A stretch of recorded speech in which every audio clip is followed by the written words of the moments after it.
Good morning everyone, welcome to knowledge account. আমি কুন্তল মহিন্দার তোমাদের সাথে 30th অগস্ট 2024 এর ডেলি কারেন্ট অ্যাফেয়ার্স নিয়ে ডিসকাস করব উইথ স্ট্যাটিক জিকে। দেখো, আজকে তোমাদের যে যে ক্লাস হবে জিকের, আমি সেগুলো একটু বলে দিই। তোমাদের ম্যাথের ক্লাস যেরকম হয় 8:45 সেরকমই হবে। আর কেস স্টাডিতে আজকে তোমাদের 9:30টার সময় ইংরাজি ক্লাস। বাদ বাকি আজকে তোমাদের রেলওয়ে অ্যান্ড এসএসসির যে 25টা তোমাদের প্রিভিয়াস ইয়ারের পার্ট করিয়েছি, সেখান থেকে একটা রিভিশন হবে ক্লাস। তো এটা একটা ম্যারাথন ক্লাসই, 10:30 হবে। এটা 10:30 তোমরা সবাই জয়েন করে নিও। আর পিএসসি মিসলেনিয়াসের আজকে ম্যারাথন ক্লাস 2, অর্থাৎ সেকেন্ড ম্যারাথন ক্লাস হবে আগামী গতকালের মতো। তো এটাও তোমরা 7টার সময় জয়েন করে নিও।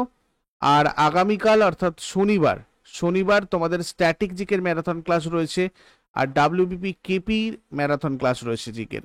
এই সমস্ত ক্লাসের লিঙ্ক তোমাদের টেলিগ্রামে শেয়ার করা থাকবে, বা এগুলো শিডিউল করা আছে। তোমরা ওখানে গিয়ে রিমাইন্ড মি করে নাও, তাহলে ঠিক সময়ে তোমাদের কাছে গিয়ে নোটিফিকেশনগুলো চলে যাবে। না গেলেও তোমরা টেলিগ্রামে যুক্ত হয়ে যাও, যখন ক্লাস শুরু হবে আমি তখন তোমাদের জানিয়ে দেবো। আর শনিবারে তোমাদের ডাব্লিউবিপির full length free mock test রয়েছে 8টার সময় সন্ধ্যাবেলা। সবাই ফ্রি মক টেস্টটা দিয়ে দিও অবশ্যই। এটা all Bengal basis mock test, live mock test হবে। সুতরাং 8টার মধ্যেই তোমাদেরকে মক টেস্টটাতে জয়েন করতে হবে। আর পিএসসি মিসলেনিয়াসের জন্য একটা তোমাদের অ্যারেঞ্জ করা হয়েছে mock test, all Bengal mock test, সম্পূর্ণ ফ্রিতে, রবিবার 8টার সময়। তো এগুলোর সম্পর্কেও ডিটেলস আমি টেলিগ্রামে তোমাদের শেয়ার করে দেবো। যারা যারা নতুন, জানো না কিভাবে মক টেস্টগুলো দেবে, টেলিগ্রামে যুক্ত হয়ে যাও, তাহলেই তোমরা ওখান থেকে সব গাইডেন্স পেয়ে যাবে। আর জানুয়ারি থেকে জুলাইয়ের সেরা কারেন্ট অ্যাফেয়ার্সের প্রশ্ন উত্তর তোমাদের টেস্ট সিরিজে ফ্রি উইকলি টেস্ট সেকশনে সম্পূর্ণ ফ্রিতে দেওয়া আছে, ওখান থেকে গিয়ে তোমরা করতে পারবে সম্পূর্ণ ফ্রি। জুলাই থেকে জানুয়ারি টপ ইম্পর্টেন্ট কারেন্ট অ্যাফেয়ার্সের কোয়েশ্চেন্স। ক্লার্কশিপের টেস্ট সিরিজ তোমাদের রয়েছে 20টা সেট উইথ সলিউশন, এবং ডাব্লিউবিপিএসসি মিসলেনিয়াসেরও ফুল লেন্থ টেস্ট সিরিজ রয়েছে উইথ সলিউশন। তোমরা এগুলোতে জয়েন করতে চাইলে আমাদের নিচের নাম্বারে যোগাযোগ করতে পারো। আমাদের অ্যাপের টেস্ট সিরিজ অপশনে খুঁজলেই এগুলো সব কটা পেয়ে যাবে। আর 68টা স্ট্যাটিক জিকের টেবিল সহ জানুয়ারি থেকে জুলাইয়ের কারেন্ট অ্যাফেয়ার্সের ইবুক তোমরা পাবে ইবুক সেকশনে, ইয়ারলি কারেন্ট অ্যাফেয়ার্সে, এবং পাসওয়ার্ড হিসাবে নিজেদের রেজিস্টার্ড করা মোবাইল নাম্বারটাকে ইউজ করে নেবে। আর টেস্ট সিরিজগুলো এই জায়গাতে পাবে আমাদের অ্যাপের। চলো আজকের ফার্স্ট কোয়েশ্চেন কি আছে দেখে নেব। সেন্ট্রাল ইন্ডাস্ট্রিয়াল সিকিউরিটি ফোর্স এর ডিরেক্টর জেনারেল পদে কে নিযুক্ত হয়েছেন? সিআইএসএফ এর ডিরেক্টর জেনারেল পদে নিযুক্ত হয়েছেন কে? রাজবিদ্যার সিং ভাটি। কেন্দ্র সরকার বিহারের ডিজিপি রাজবিন্দর সিং ভাটিকে সিআইএসএফ এর ডিরেক্টর জেনারেল বা মহাপরিচালক পদে নিযুক্ত করেছেন। সিআইএসএফ এর একটা কেন্দ্রীয়, মানে এটা অ্যাকচুয়ালি কেন্দ্রীয় স্বরাষ্ট্র মন্ত্রকের অধীনে কাজ করে সিআইএসএফ। এটা 1969 সালে সিআইএসএফ অ্যাক্ট 1968 এর অধীনে ভারতীয় সংসদ দ্বারা প্রতিষ্ঠিত হয়েছিল। সেন্ট্রাল ইন্ডাস্ট্রিয়াল সিকিউরিটি ফোর্স নিরাপত্তা কভারের মধ্যে রয়েছে পারমাণবিক স্থাপনা, মহাকাশ স্থাপনা, বিমানবন্দর, বন্দর, বিদ্যুৎ কেন্দ্র ইত্যাদি সহ দেশের অত্যন্ত সংবেদনশীল অবকাঠামো সুবিধা। এর নীতিবাক্য সেফটি অ্যান্ড ডিফেন্স। এর হেডকোয়ার্টার কোথায়? New Delhi. Next, border security ফোর্সের নতুন ডিরেক্টর জেনারেল হিসেবে কাকে নিযুক্ত করা হয়েছে? বিএসএফ এর নতুন ডিরেক্টর জেনারেল পদে কে নিযুক্ত হয়েছেন? দলজিৎ সিং চৌধুরী। সশস্ত্র সীমা বলের দলজিৎ সিং চৌধুরীকে বর্ডার সিকিউরিটি ফোর্সের মহাপরিচালক হিসেবে নিযুক্ত করা হয়েছে 31 অগস্ট। মেয়াদ 2025 সালের 30 নভেম্বর পর্যন্ত। আর ইনি উত্তরপ্রদেশ ক্যাডারের একজন আইপিএস অফিসার। পূর্বে উত্তরপ্রদেশের পুলিশের ডিরেক্টর জেনারেল ছিলেন, মহাপরিচালক। এই বর্ডার সিকিউরিটি ফোর্স ভারতের কেন্দ্রীয় সশস্ত্র পুলিশ বাহিনীর বর্ডার সার্ভিস শাখা একটা। এটা একটা আধা সামরিক বাহিনী যেটা সীমান্ত পাহারা দেওয়ার জন্য দায়ী। বিশেষ করে পাকিস্তান আর বাংলাদেশের সাথে ভারতের সীমান্ত যে জায়গাগুলোতে রয়েছে সেখানে এরা থাকে। এরা স্বরাষ্ট্র মন্ত্রকের অধীনে, এবং 1965 সালে ভারত পাকিস্তান যুদ্ধের পরিপ্রেক্ষিতে ভারতের সীমান্তের নিরাপত্তা নিশ্চিত করার জন্য আমাদের যুক্ত করা হয়েছিল, গঠিত হয়েছিল 1965-এ। এছাড়া দেখো আসাম এখানে অন্যান্য যে সেন্ট্রাল আর্মড ফোর্সেস গুলো থাকে, তার মধ্যে কি কি থাকে আমাদের, এইগুলো হচ্ছে আমাদের সবকটা আর্ম ফোর্সেসের list: Assam rifles, border security force, central industrial security force, central reserve police force, Indo Tibetan border police, national security guard. এবার এগুলোর মোটোগুলো আর এস্টাবলিশমেন্ট ইয়ারগুলো তোমাদের খুব আসে, সবাই ভালো করে দেখে নেবে আর কোথায় পোস্ট থাকে এরা। আসাম রাইফেলস 1835, এর মোটো হচ্ছে friends of the hill people, Indo মায়ানমারে পোস্টিং থাকে।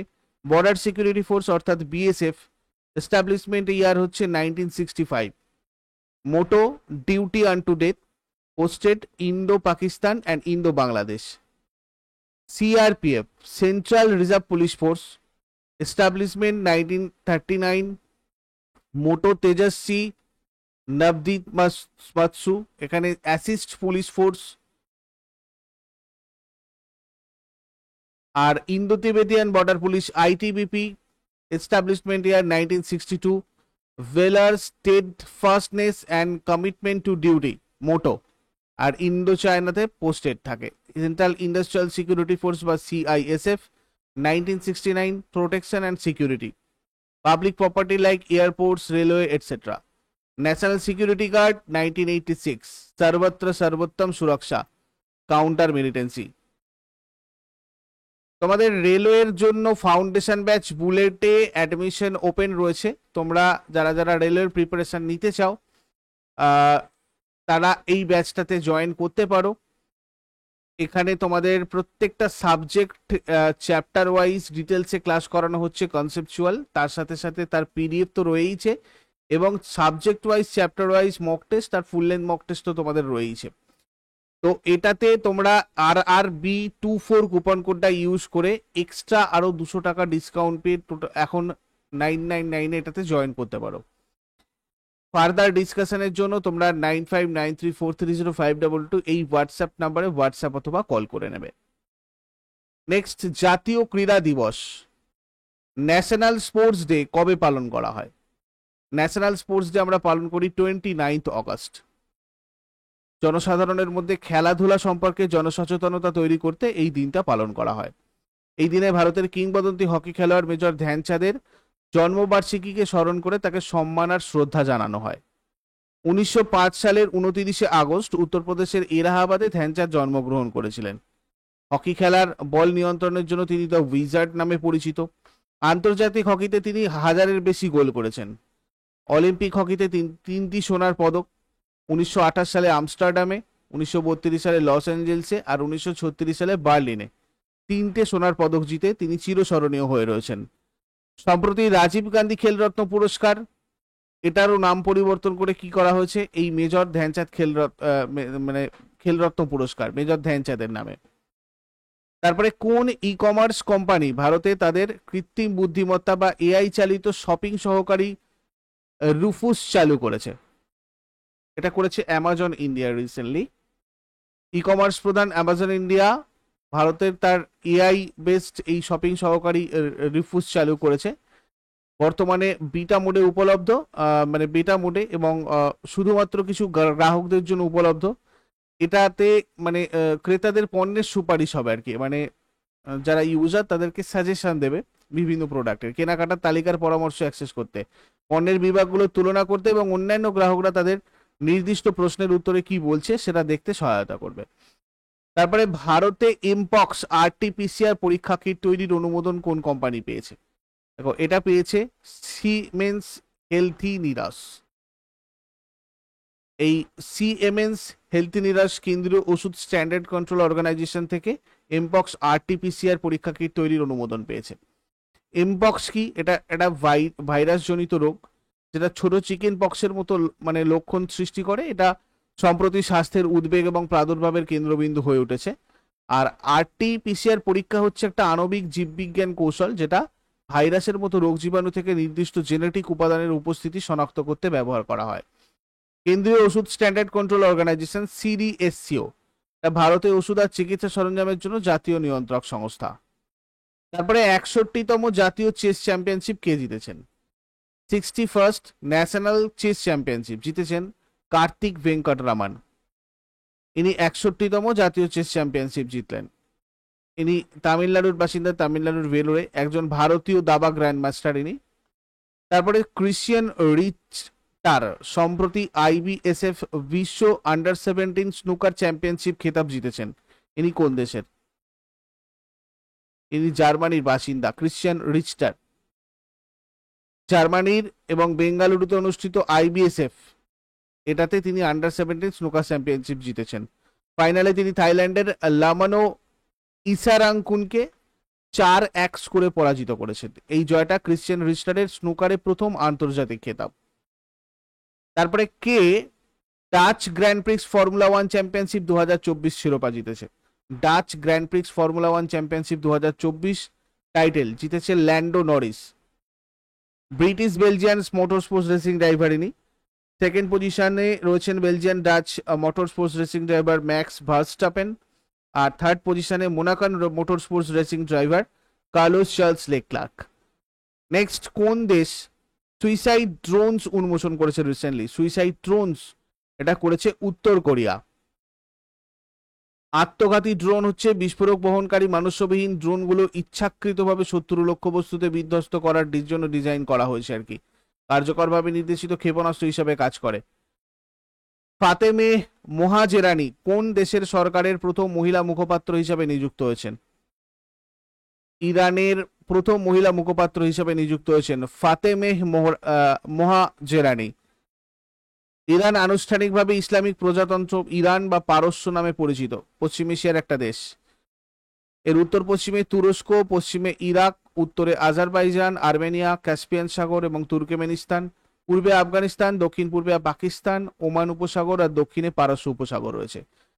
সর্বোচ্চ নেতা আলী খামেনি, রাষ্ট্রপতি Masoud Pezeshkian, vice president Mohammad Reza Aref. সরকারি ভাষা ফার্সি আর রাজধানী তেহরান। এরপরে আগের দিনের হোমওয়ার্কগুলো সবাই মিলে নাও। রাজীব গান্ধী জাতীয় উদ্যান ভারতের কোন রাজ্যে অবস্থিত? এটা উঠে যাবে আমাদের অন্ধ্রপ্রদেশের কাদাপা জেলার রামেশ্বরমে। আর পৃথিবীর সুন্দরতম জাতীয় উদ্যান ফ্লাওয়ার ভ্যালি এটা কোথায় রয়েছে? উত্তরাখণ্ডে। আর আজকে তোমাদের জন্য প্রশ্ন থাকবে, ভারতের প্রথম ব্যালিস্টিক ক্ষেপণাস্ত্রের নাম কি? অগ্নি ক্ষেপণাস্ত্র কোন ধরনের ক্ষেপণাস্ত্র? এই দুটো শেষকালে আমাকে হোমওয়ার্কে ডেসক্রিপশন কমেন্ট বক্সে জানাও। চট করে আগের দিনেরগুলো আমরা কুইক রিভাইজ করে নেব। 29 অগস্ট 2024 এর কারেন্ট অ্যাফেয়ার্সগুলো কি কি আছে? জয়া বর্মা সিনহার অবসর গ্রহণের পর রেলওয়ে বোর্ডের চেয়ারম্যান আর প্রধান নির্বাহী কর্মকর্তা হিসাবে কে নিযুক্ত হয়েছেন? সতীশ কুমার। ন্যাশনাল সিকিউরিটি গার্ডের নতুন ডিরেক্টর জেনারেল হিসাবে কাকে নিযুক্ত করা হয়েছে? বি শ্রীনিবাসন। আন্তর্জাতিক ক্রিকেট কাউন্সিলের চেয়ারম্যান হিসাবে কে নির্বাচিত হয়েছেন? জয় শাহ। কোন দেশ 2024 সালের 8ম পুরুষদের এশিয়ান হকি চ্যাম্পিয়নশিপ ট্রফি আয়োজন করবে? চীন। কোন দেশ 2024 সালের আইসিসি মহিলা টি20 বিশ্বকাপ আয়োজন করবে? সংযুক্ত আরব এমিরেটস, ইউনাইটেড আরব এমিরেটস। বিশ্বের দ্বিতীয় বৃহত্তম হিরে কোথায় পাওয়া গেছে? বতসোয়ানা। বিশ্ব জল সপ্তাহ 2024 কবে আয়োজিত হচ্ছে? 25 থেকে 29 আগস্ট। সম্প্রতি জাপানের কাছে যে টাইফুন আঘাত হানে এবং ভারী বৃষ্টিপাত আর ঝোড়ো হাওয়া সৃষ্টি করে তার নাম কি? টাইফুন শানশান। সম্প্রতি কোন পিএসইউ স্বাস্থ্যসেবা আর দক্ষতা উন্নয়নে উৎকৃষ্টতার জন্য দুটো সিএসআর টাইমস পুরস্কার জিতেছে? Garden Reach shipbuilders and engineers limited. আন্তর্জাতিক মাদার টেরেসা পুরস্কার প্রদান অনুষ্ঠান কোথায় অনুষ্ঠিত হয়? দুবাই। এগুলো ছিল তোমাদের আগের দিনের প্রশ্ন। ইউজফুল বলে মনে হলে অবশ্যই সবাই লাইক করো আর কমেন্ট করে তোমাদের ফিডব্যাক জানিও। আর যারা নতুন রয়েছে প্রতিদিন সকাল 6টার সময় ডেইলি কারেন্ট অ্যাফেয়ার্সের জন্য নলেজ অ্যাকাউন্টকে সাবস্ক্রাইব করে বেল আইকন প্রেস করে রাখো।